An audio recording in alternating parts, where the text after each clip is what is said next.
አክብሮታዊ ሰላምታችን በያላችሁበት ድረስ የተወደዳችሁ የመሃል ሚዲያ አድማጭ ተመልካቾቻችን እንደምን ውላችኋል? እነሆ ዘወትር በዚህ ሰዓት ወደ እናንተ የሚደርሰው ቀን መሃል ዜናችን ተጀምሯል። በቅድሚያም ዋና ዋናዎቹን በማስቀደም ጀምራለሁ። የጥፋት ኃይሉ ላይ እየተወሰደ ያለው እርምጃ ተጠናክሮ ቀጥሏል። ዝርዝር ዘገባን ይዘናል። መከላከያ ሰራዊት ስለ ምሬ ወዳጁ አነጋጋሪ መረጃን ይፋ አድርጓል። በዝርዝር የምንመለከተው ሌላኛው ርዕሰ ጉዳያችን ነው።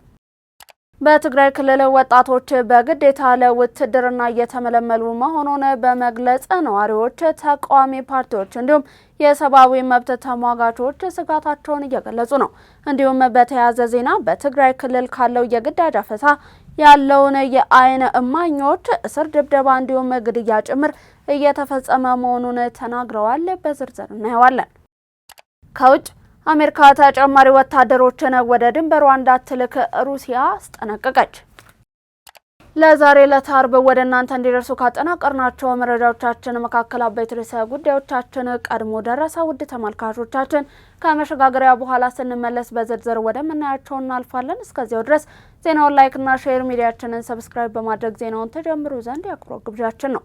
የፋይናንሲንግ ሴንተርና የንግድ ቀጠና በሆነችው ሜክሲኮ አፍሪካ ህብረት አጠገብ 12000 ካሬ ላይ ባረፈ ሰፊና የዲፕሎማቲክ መንደር በሆነችው ውብና ዘመናዊ በሆነ መልኩ ሚክስድ ዩዝ አፓርትመንት እየተገነቡ ይገኛል። ዱባይን ያስናቀ በሙሉ ስታንዳርድ የንግድ ሱቆችን በ468,000 ብር ቅድመ ክፍያ አቅርበናል።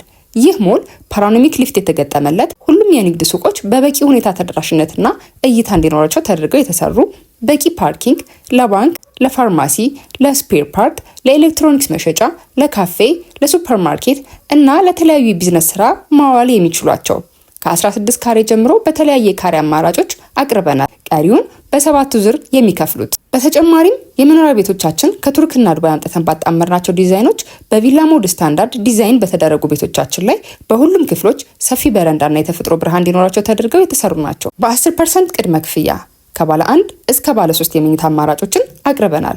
በኮምፓውንድ መንደራችን ውስጥ የመዋኛ ገንዳ ለህፃናትና ለአዋቂ፣ የመሮጫ ትራክ፣ ጂምናዚየም እና ስፓ፣ የከርሰ ምድር ውሃ፣ የመኪና ቻርጂንግ ስቴሽን እነዚህንና ሌሎቹን ያካተተ። ለበለጠ መረጃ በ0906 91 98 93 ላይ ይደውሉልን። አባይ ሆምስ። ተመልሰናል። በቀዳሚነት ወደ ያዝነው መረጃችን አለፍን። የጥፋት ኃይሉ ላይ እየተወሰደ ያለው እርምጃ ተጠናክሮ ቀጥሏል ተባለ። የኮማንዶ ሬጅመንት በሰሜን ሸዋ ዞን ቀወት ወረዳ የለን ቀበሌ በጥፋት ቡድን ላይ በወሰደው እርምጃ በርካታ የአባላትን በመደምሰስ ቀሪውን ከነሙሉ ትጥቁ መማረክ ችሏል። የሬጅመንት ዋና አዛዥ ሻለቃ ጀንበሮ አዲሱ እንደገለጹት ሰራዊቱ መንግስትና ህዝብ የሰጠውን ተልዕኮ በመፈጸም በአስቸጋሪና ፈታኝ የመሬት ገጽታዎችን ጥሶ በማለፍ ለሰላም አልገዛም ብሎ በአካባቢው ተደብቆ የአካባቢውን ህዝብ ሲዘርፍ የቆየውን ቡድን በመደምሰስ ሰላምን እያረጋገጠ መሆኑን ገልጸዋል። ይህ በእንዲህ እንዳለ ጎጃም ሰከላ አካባቢ ምርጫውን ለማደናቀፍ በሞከረው የጥፋት ቡድን ላይ የማያዳግም እርምጃ መወሰዱ ተሰምቷል። መከላከያ ሰራዊት ስለ ምሬ ወዳጁ አነጋጋሪ መረጃን ይፋ አደረገ። ዝርዝሩን ይዘናል፣ ተመልክተን እንመለስ። መከላከያ ሰራዊት ስለ ምሬ ወዳጁ አነጋጋሪ መረጃን ይፋ አድርጓል። በወሎ ቀጠና ከማለዳ አንስቶ ከባድ ውጊያ መስቀስቀሱን ተከትሎ ሰራዊቱ ምሬን የተመለከተ ጥብቅ መረጃን አጋርቷል። ምሬ የሚመራውን ጦር እንደ ቅጠል አረገፍኩት ሲልም ገልጿል። በተጨማሪም መከላከያ ሰራዊት ምርጫው ለማደናቀፍ ሲንቀሳቀሱ ነበር ያላቸውን የፋኖ ታጣቂዎች ላይ ከባድ እርምጃ መውሰዱን ገልጿል። በመጪው ሰኞ የሚደረገውን አገራዊ ምርጫን ተከትሎ በአማራ ክልል የሚንቀሳቀሱ አማጺ ኃይሎች ከዛሬ ጀምሮ እስከ ምርጫው መጠናቀቅ ድረስ መንገድ ለመዝጋት ወስነዋል። የውሳኔያቸው ምን ያህል ተፈጻሚ እንደሆነ ማረጋገጥ ባይቻልም ከዛሬ ማለዳ አንስቶ ግን በክልሉ በርካታ ስፍራዎች ከባድ ውጊያ ስለመቀስቀሱ መረጃዎች ወጥተዋል። በተለይም በወሎ ቀጠና ውጊያ ስለመኖሩ ከስፍራው የሚወጡ መረጃዎች አመልክተዋል። ይህንን የውጊያ ውሎን በተመለከተ መከላከያ ሰራዊቱ የፋኖ አመራሩን ምሬ ወዳጆን በስም በመጥቀስ አጭር መረጃን አሰራጭቷል። ሰራዊቱ በመረጃው በደቡብ ወሎ ዞን ቦረና ወረዳ የፋኖ ኃይል ላይ እርምጃ መውሰዱን እንዲሁም መዋጋቱን ጠቅሷል። የፋኖ ታጣቂዎችን የሀገርን ደህንነት እንዲሁም የህዝብን ሰላም እያወኩ ነው ሲል የሚከሰው መግለጫው በምሬ ወዳጆ የሚመራው የሽፍታ ስብስብ በቦረና ወረዳ መካነ ሰላም ከተማ አቅራቢያ ሶዬ ተብሎ በሚጠራው አካባቢ በጀግናው ጥምር ኃይላችን በተወሰደ ጠንከር ያለ ማጽዳት እርምጃ እንደ ቅጠል ረግፏል በማለት ድል እንደቀናው ተናግሯል። በመግለጫው ላይ የተጠቀሱት የአንድ ክፍለ ጦር አዛዥ ኮሎኔል ተስፋዬ መልካሙ ከንጋቱ 12 ሰዓት ጀምሮ የህዝብ መገልገያ የሆኑ የባንክ ተቋማትን ለመዝረፍ የህዝብን ምርጫ ለማደናቀፍ አቅዶ የተንቀሳቀሰውን የጥፋት ቡድን አስቀድሞ በተጠናና በተቀናጀ ጥቃት እጁን መሳሪያው ላይ ሳያነሳ ሙሉ በሙሉ ተመቷል በማለት መናገራቸውን ከሰራዊቱ ገጽ ላይ ተመልክተናል። በትግራይ ክልል ወጣቶች በግዴታ ለውትድርና የተመለመሉ መሆኑን በመግለጽ ነዋሪዎች፣ ተቃዋሚ ፓርቲዎች እንዲሁም የሰብአዊ መብት ተሟጋቾች ስጋታቸውን ገለጹ። በትግራይ ክልል በተለያዩ አካባቢዎች ወጣቶችን በግዴታ ወደ ውትድርና የማስገባት ዘመቻ እየተካሄደ መሆኑን የሚጠቁሙ ሪፖርቶች መውጣታቸውን ተከትሎ ነዋሪዎች፣ ተቃዋሚ የፖለቲካ ፓርቲዎች፣ ድርጅቶች እንዲሁም የሰብአዊ መብት ተሟጋቾች በክልሉ ውስጥ ከፍተኛ ፍርሃትና ውጥረት መንገሱን አስጠንቅቀዋል። ስማቸው እንዳይጠቀስ የፈለጉ በርካታ የክልሉ ነዋሪዎች እንደገለጹት ወጣቶችን ለወታደራዊ አገልግሎት ለመመልመል የተቀናጁ ዘመቻዎች እየተካሄዱ ነው። ይህም ቤት ለቤት የሚደረጉ ፍተሻዎችን፣ እስራቶችን እንዲሁም የተመለመሉ ወጣቶችን ወደ ማሰልጠኛ ማዕከላት ማጓጓዝን እያካተተ ነው ብለዋል። ከዚህ ዜና ጋር በተያያዘ በትግራይ ክልል ካለው የግዳጅ አፈሳ ያመለጡ የአይን እማኞች እስር፣ ድብደባ እንዲሁም ግድያ ጭምር እየተፈጸመባቸው መሆኑን ተናገሩ። ዝርዝር ዘገባውን ተመልክተን እንመለስ። የዲግራት ከተማ ነዋሪ የሆነው የ27 ዓመቱ ወጣት ጎይቶም ገብረስላሴ ከመቀሌ እንዲሁም ከመኖሪያ ከተማው የሚገዛቸውን ቡና እንዲሁም በርበሬ ወደ ዛላምበሳ ከተማ እየወሰደ በመሸጥ የሚተዳደር ወጣት ነው። ጎይቶም በትግራይ ክልል እንዲሁም በኤርትራ ድንበር ወደምትገኘው ዛላምበሳ በሳምንት 2 ጊዜ እየተመላለሰ የንግድ ስራውን ሲያከናውን ከዚህ ቀደም የከፋ ችግር አልገጠመውም። በዚህ ከተማ በሚገኝ ሻይ ቤት ውስጥ ከ6 ጓደኞቹ ጋር ባለፈው ሳምንት ረቡዕ ግንቦት 12 ቀን 2018 ረፋድ ተቀምጦ እየተጫወተ ባለበት ያጋጠመውን ክስተት ግን ያልጠበቀው ነበር። በዚህ ዕለት እርሱ ቲዲኤፍ ብሎ የሚጠራቸው የትግራይ ሰራዊት አባላት ድንገት ወደ ሻይ ቤቱ ተከታትለው ይገባሉ። ዱላ እንዲሁም መሳሪያ የያዙት እነዚህ የሰራዊት አባላት ወደ ሻይ ቤት ከገቡ በኋላ ወጣቶችን ወደ ውጭ እንዲወጡ ትዕዛዝ እንደሰጧቸው ይናገራል። ትዕዛዙን አልቀበልም ያሉትን ወጣቶች ከሰራዊቱ አባላት የገጠማቸው ምላሽ ድብደባ እንደነበርም ሀሳቡን ያካፍላል። እርሱን ጨምሮ በዚህ መልኩ ከየቦታው የተያዙ ሰዎች እስከ 9 ሰዓት በአንድ ቦታ እንዲቆዩ ከተደረጉ በኋላ በቅጥቅጥ የህዝብ ማመላለሻ አውቶቡሶች በመጫና ሐይቅ መስሃል ወደ ተባለ ቦታ መወሰዳቸውን ያስረዳሉ። በአውቶቡሶቹ ተሳፍረው የነበሩት አብዛኞቹ ወጣቶች እንደሆኑና ቁጥራቸው በግምት 70 እንደሆኑ ማክላል። በትግራይ ሰራዊት አባላት ታጅበው የተወሰዱት እነዚህ ወጣቶች መዳረሻቸው የሆነው ወታደራዊ ማሰልጠኛ ጣቢያ ነበር። ወታደራዊ ማሰልጠኛው 2 ሰፊ አዳራሾች ያሉት እንደሆነ የሚናገረው ልጁ በእነዚህ ውስጥ ከተለያዩ ቦታዎች የተያዙ በግምት 700 የሚሆኑ በግዳጅ የተመለመሉ ሰዎች እንደነበሩባቸው መመልከቱን ይገልጻል። በማሰልጠኛ ጣቢያው ለ4 ቀናት የቆየው ወጣቱ ሁሉም በአፈሳ የተያዙ ሰዎች ከአዳራሾቹ 10 ደቂቃ ገደማ የሚያስጉዝ ቦታ ላይ ተወስደው በየዕለቱ የአካል ብቃት እንቅስቃሴ እንዲሰሩ ይገደዱ እንደነበር ያየውን በዝርዝር ይናገራል። ስልጠናውን ለወጣቶች የሚሰጡት አዛዦች ጠላት ሊወረን ነው፣ ጠላት ሊመጣብን ነው፣ እየተሰባሰበ ነው፣ ሌላ ዳግማዊ ጄኖሳይድ ሊፈጸምብን ነው ይሏቸው እንደነበርም በቃሉ አስታውሷል። ስምረት ፓርቲ የህወሓት ቡድን በትግራይ ክልል በወጣቶች ላይ ያካሄደ ነው ያለውን የግዳጅ ወታደራዊ አፈሳን እቃወማለሁ አለ። በትግራይ ክልል አዲስ ጦርነት ለመክፈት በማሰብ በወጣቶች ላይ እየተካሄደ ነው ያለውን ሰፊ የግዳጅ ወታደራዊ ምልመላ እንዲሁም አፈሳን አጥብቆ እንደሚያወግዝ የትግራይ ዲሞክራሲያዊ ስምረት ፓርቲ አስታውቋል።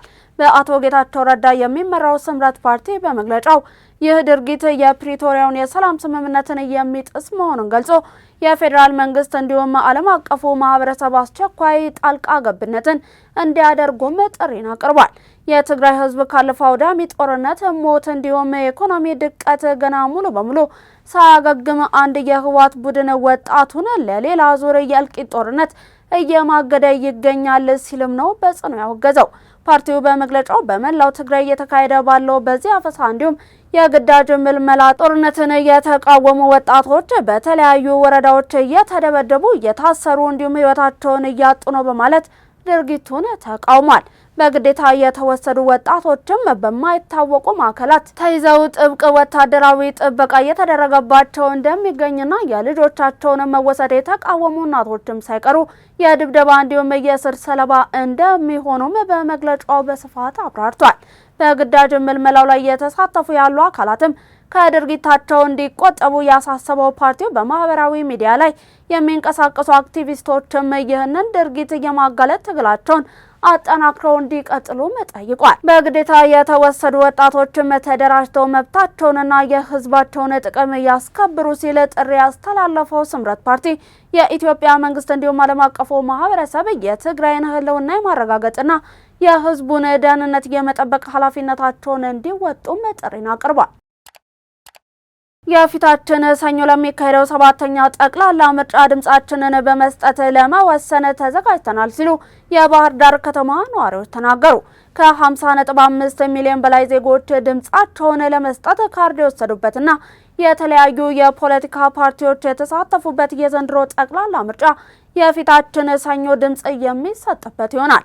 በዚህም መሰረት በወሰዱት ካርድ ድምጻቸውን ለመስጠት መዘጋጀታቸውን በባህር ዳር ከተማ የተነጋገሩ ነዋሪዎች ገልጸዋል። አስተያየታቸውን ከሰጡት ነዋሪዎች መካከልም ወይዘሮ ትዕግስት አበጃ፣ አቶ ገብረስላሴ ሳለ እንዲሁም ደጀኔ አለም ነው ቀናቶች በቀሩት የምርጫ ዕለት ድምጻችንን ለመስጠት ተዘጋጅተናል ሲሉ ሀሳባቸውን ገልጸዋል። የወሰድነው ካርድ ዋጋ የሚኖረው ድምጽ ስንሰጥ ብቻ በመሆኑ በዕለቱ በመገኘትና ድምጽ በመስጠት ሀገራዊ ኃላፊነታችንን እንወጣለን ሲሉ ተናግረዋል። የኢጋድ የምርጫ ታዛቢ ልዑክ ከባለድርሻ አካላት ጋር መምከሩ ተነገረ። በዚህ ርዕሰ ጉዳይ ዙሪያ ዝርዝር ዘገባን እንደሚከተለው እናቀርባለን። ግንቦት 4 ቀን 2018 ዓ.ም በሀገራችን የሚካሄደውን 7ኛውን ጠቅላላ ምርጫን አስመልክቶ የምስራቅ አፍሪካ የልማት በይነ መንግስታት ኢጋድ ታዛቢ ልዑክ መሪ የሆኑት ስፔሲዮዛ ከምርጫ አስፈጻሚዎች እንዲሁም ከሲቪል ማህበራት ባለድርሻ አካላት ጋር የምክክር ውይይትን አካሂደዋል። በምክክር መድረኮቹ ላይ የኢትዮጵያ ብሔራዊ ምርጫ ቦርድ፣ የኢትዮጵያ ሴቶች ፌዴሬሽን እንዲሁም የኢትዮጵያ ሰብአዊ መብቶች ድርጅቶች ህብረት አመራሮችና ተወካዮች ተሳትፈዋል። ዶክተር ስፔሲዮዛ ከብሔራዊ ምርጫ ቦርድ ሰብሳቢ ሜላትወርቅ ኃይሉ ጋር ያደረጉት ውይይት በምርጫ ዝግጅት፣ በአካታችነት፣ በዕለቱ በሚኖረው የጸጥታ ሁኔታ፣ በቅሬታ አፈታት እንዲሁም በውጤት አሰጣጥ እንዲሁም ማስተላለፍ ሂደት ላይ ያተኮረ ነው። በመድረኩ ቦርዱ የመራጮች እንዲሁም የእጩዎች ምዝገባን ያከናወነበትን የምርጫ የተሰኘ ዲጂታል መተግበሪያን በተመለከተ ማብራሪያን ሰጥቷል። የሴቶችን ተሳትፎ ለማሳደግ እንዲሁም በሴቶች ላይ የሚደርሱ ጥቃቶችን ለመከላከል እየተደረጉ ያሉ ጥረቶችም በውይይት ወቅት ተብራርተዋል። የታዛቢ ቡድኑ ከኢትዮጵያ ሴቶች ፌዴሬሽን ጋር ያደረገው ምክክር ሴቶች በመልካም አስተዳደር እንዲሁም በፖለቲካዊ ሂደቶች ውስጥ ባላቸው ሚና ላይ ትኩረቱን አድርጓል። በዚህም ፌዴሬሽኑ በሰላም ግንባታ እንዲሁም በሀገራዊ ምክክር ሂደቶች ላይ እያደረገ ያለውን ጥረት ገልጾ በመላው ኢትዮጵያ ከ10,000 በላይ የሰለጠኑ ሴት ታዛቢዎችን ማሰማራቱን ለታዛቢው ልዑኩ አስታውቋል። ከኢትዮጵያ ሰብአዊ መብቶች ድርጅቶች ኃላፊዎች ጋር በተደረገው ቆይታም ስለ ቅድመ ዝግጅት፣ የታዛቢዎች ስምሪት እንዲሁም ሰላማዊ፣ ታማኒ፣ ግልጽነትና አካታች ሂደት እንዲኖር በባለ ድርሻ አካላት መካከል ጠንካራ ትብብር መፍጠር አስፈላጊ መሆኑ ላይ ሰፊ ውይይት ተደርጓል። ውይይቶቹ በኢትዮጵያ ዴሞክራሲያዊ እንዲሁም ታማኒነት ያለውን ሂደት እንዲኖር ለመደገፍ ኢጋድ ከባለ ድርሻ አካላት ጋር እያደረገ ያለው ሰፊ ግንኙነት አካል እንደሆነም ተገልጿል። የተወደዳችሁ የመሃል ሚዲያ አድማጭ ተመልካቾቻችን እየተመለከታችሁ የምትገኙት ለዛሬ ለታርብ ወደ እናንተ እንዲደርሱ ያጠናቀርናቸውን የቀን መረጃዎቻችንን ነው። አሁን ደግሞ ከባህር ማዶ ወደ ያዝናቸው እናልፋለን። የፋይናንሲንግ ሴንተርና የንግድ ቀጠና በሆነችው ሜክሲኮ አፍሪካ ህብረት አጠገብ 12000 ካሬ ላይ ባረፈ ሰፊና የዲፕሎማቲክ መንደር በሆነችው ውብና ዘመናዊ በሆነ መልኩ ሚክስድ ዩዝ አፓርትመንት እየተገነቡ ይገኛል። ዱባይን ያስናቀ በሙሉ ስታንዳርድ የንግድ ሱቆችን በ468,000 ብር ቅድመ ክፍያ አቅርበናል።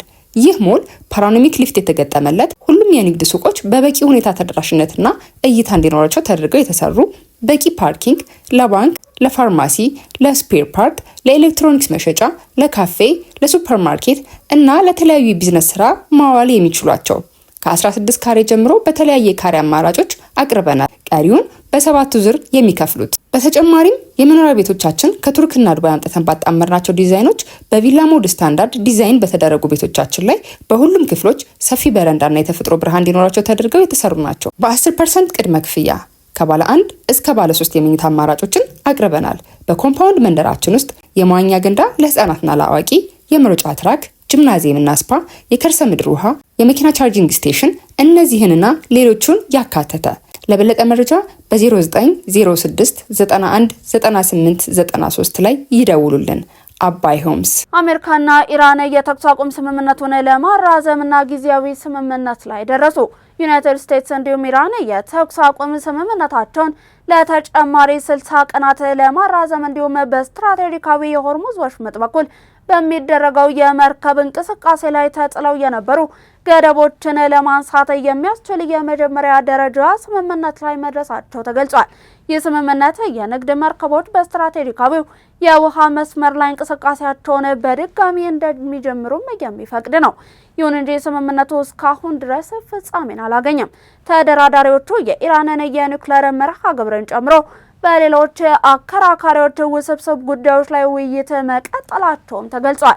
የአሜሪካው ፕሬዝዳንት ዶናልድ ትራምፕ ለስምምነቱ ገና ይፋዊ ማረጋገጫን ያልሰጡ ሲሆን የኢራን መንግስት ግን መገናኛ ብዙሃን በበኩላቸው ድርድሩ አሁንም እየቀጠለ መሆኑንና እስካሁን የተደረሰ የመጨረሻ ስምምነት አለመኖሩን እየገለጹ ይገኛሉ።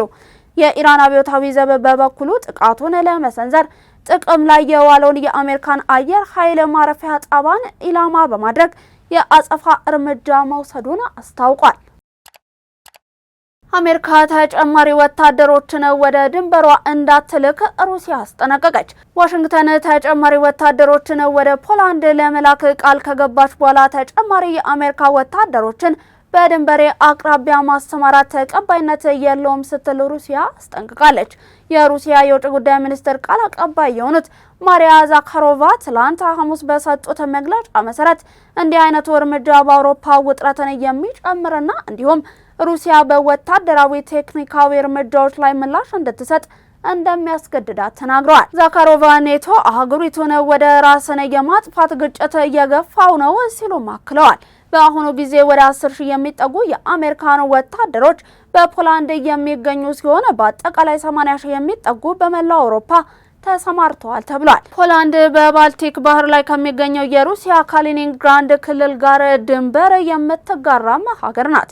የአሜሪካው ፕሬዝዳንት ዶናልድ ትራምፕ ተጨማሪ 5,000 ወታደሮችን ወደ ፖላንድ ለማሰማራት ቃል መግባታቸው ይታወሳል። ትራምፕ የኔቶ አባላትን ለመከላከያ በቂ ወጪ አላወጡም በማለት በተደጋጋሚው ሲወቅሱ የነበረ ሲሆን በቅርቡም 5,000 ወታደሮችን ከጀርመን ማውጣታቸውን አስታውቀዋል። የሩሲያ ፕሬዝዳንት ቭላዲሚር ፑቲን ሩሲያ ራሷ መጀመሪያ ካልጠበቀች በስተቀር የኔቶ አባላትን የማጥቃት ሀሳብ እንደሌላት ማስታወቃቸውን ጠቅሶ የዘገበው አርቲ ነው።